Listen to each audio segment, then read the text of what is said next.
समजदार आहेत. जिचं जेवढं मोठं असतं तिला तेवढं मोठं कर. ही प्रथा होती, माहिती आहे तुम्हाला? वाचलं तुम्ही नाही? आज ब्लाउज हे प्रोटेक्ट करण्याचं माध्यम मिळालं, पण आपण त्याला कसं करतो?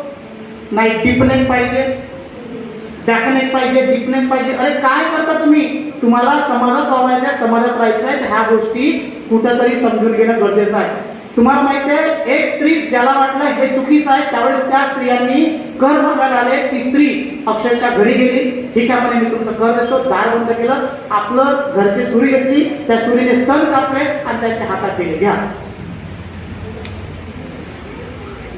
एवढे मोठे त्याग स्त्रियांनी तुमच्यासाठी दिले, पुरुषांनी तुमच्यासाठी दिले, तेव्हा कुठं तुम्ही आज सुरक्षित आहात? आज नवरा मेला तर दुसरं लग्न करता ना? नवरा मेला दुसरं लग्न करता ना? काही काही बाया तर नवरा मारण्याचं कटस्थान करतात की हा मला दुसरा करेल.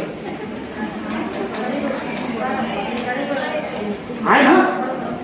पण आधी असं नव्हतं ना सर.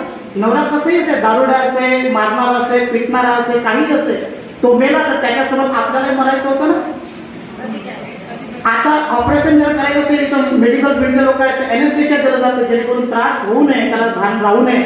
पण त्यावेळेस जळत्या आगीत, ती नवऱ्याची आग जळत आहे, त्या जळत्या आगीत तिला टाकलं जायचं. माहिती आहे काय? याला सती प्रथा म्हटलं जायचं. आणि ती का ओरडायची, ती ओरडत तिचे इतरांपर्यंत जाऊ नये म्हणून ढोल ताशे नगाडे वाजवले जायचे, जेणेकरून जर ती स्त्री किती जरी ओरडत असेल तरी तिची आवाज इतरांपर्यंत जाऊ. कोणी काढलं हा प्रयत्न? तुम्हाला कोणी काढलं? तिला आपल्या पसंतीने आपला नवरा सुद्धा निवडण्याचा हक्क नव्हता, आज मिळालं. कोणी दिलं तुम्हाला माहिती आहे का? याची जाणीव आपल्याला असायला पाहिजे. आणि हे हक्क जर तुमच्याकडनं हिरावून घेतले जात असतील तर मग आठवण आपल्याला ह्युमन राईट्स. इथं बोलता बोलता बोलले नाही की आम्ही डायव्होर्स केस पण करतो, पारिवारिक केसेस पण करतो. कुठून आली ताकद? तर ते मानवी अधिकारात नाही. आज बोलता बोलता इथं मंचावर लोक बोलले की तुम्ही ज्याची त्याची पूजा करू शकता. कोणाचीही. आधी होतं का असं?